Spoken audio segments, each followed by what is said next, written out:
Welcome back to She Talks Money, the podcast where we talk about building wealth, creating freedom, and becoming the CEO of your life.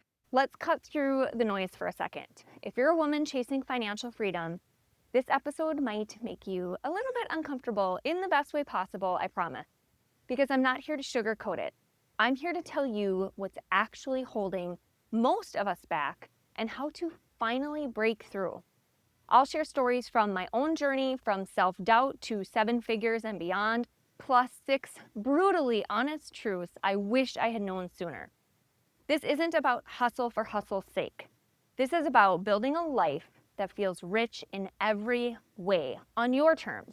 So whether you're still stuck in scarcity or you're building your empire brick by brick, grab your coffee, take a deep breath, and let's get real.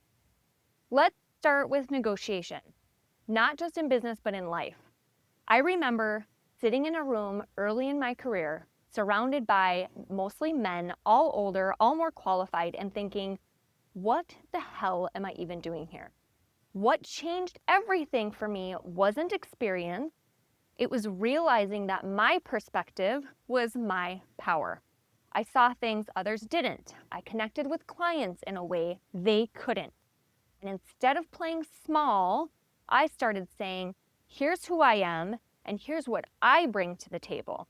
I stopped apologizing for being different and starting using it as my strength.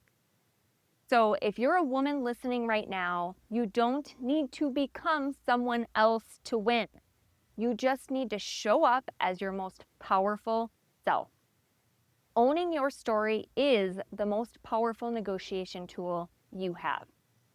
Being a woman isn't a disadvantage, it's a differentiator. You bring empathy, strategy, and vision to the table.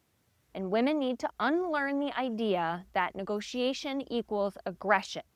Learn to walk into rooms like you belong, because you do. Here's truth number 2. If your circle isn't expanding your vision, it's shrinking. We've all heard your network is your net worth. But let's be real. If you're networking with people stuck in the same patterns, you're going to stay stuck too. Look around you. Are you surrounded by women who inspire you, who challenge you? Or are you in rooms where everyone is playing it safe? I'll be honest, the biggest leaps I've made came from being in the right room. Rooms where people were building big businesses, buying real estate, investing in themselves. If your circle isn't expanding your vision, it's shrinking it. So be intentional. Ask better questions. Seek mentors who have what you want, because you can have it too. Seek out women doing bigger things. Ask better questions. How big is your business? What does your portfolio look like? And don't take advice from people who haven't created what you're aiming for. So now let's talk about productivity, and not the kind that leaves you burnt out and busy. I'm talking about clarity-driven, priority-led action. Being productive isn't about doing more. It's about doing what matters. There was a time when I said yes to everything, dinners, events, extra favors, and I felt like I was getting nowhere. Then I got clear on what actually moved the needle in my life and my business. Now, I say no often. I protect my energy. I focus on the 20% of my actions that create 80% of my results. If you want financial freedom, protect your priorities like your life depends on it, because it does. There's nothing more powerful than a woman who protects her priorities. Now, here's a controversial but true statement. Work-life balance is overrated. Yes, I said it. If you want to build something big, something meaningful, there will be seasons of hustle, and that's okay.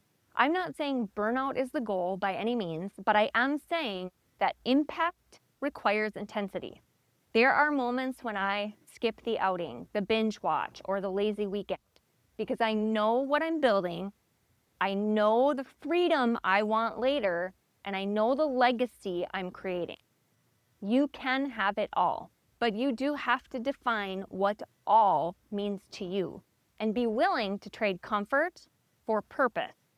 Balance is a beautiful word, but if your goal is impact, wealth, and freedom, there will be trade-offs, and that's okay. You can have it all, but maybe not all at once. So let's let go of the guilt, embrace seasons. Your goals require sacrifice, but the payoff is worth it. Now let's talk about imposter syndrome for a second. If you're feeling like a fraud, good. That means you're growing. Imposter syndrome doesn't mean that you don't belong. It means you're stretching into something bigger.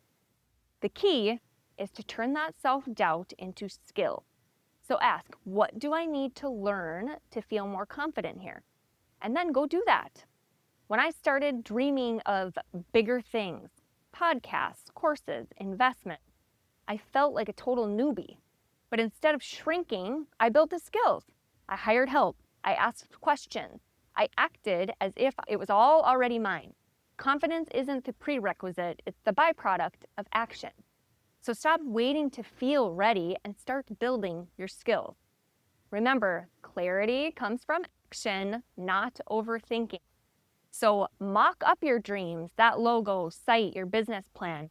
Make them real before they even exist. And finally, trust your vision. The truth is, not everyone will get your vision, and they don't need to. Stop editing your dreams to fit into other people's boxes. Stop waiting for permission. Stop crowdsourcing your confidence. When I started building my business, everyone had an opinion. Some were helpful, most weren't. I had to learn to listen to myself. You know what you're building. You know the fire inside you.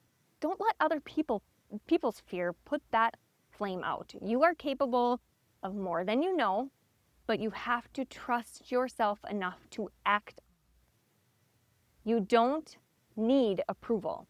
You need direction and the courage to follow it.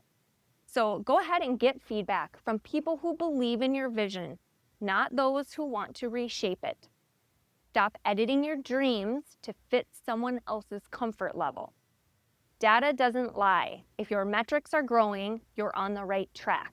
So be the most unapologetic version of you in every room you walk into. Remember, there are two types of women in the world: those who wait for permission and those who give it to themselves. You already know which one you are. If this episode fired you up, pass that fire along, share it with a friend who needs this truth today. And if you haven't yet, hit follow so you never miss some real talk that we're having here every week. Your money, your health, your vision, it's all connected. So let's build something beautiful and bold and ours.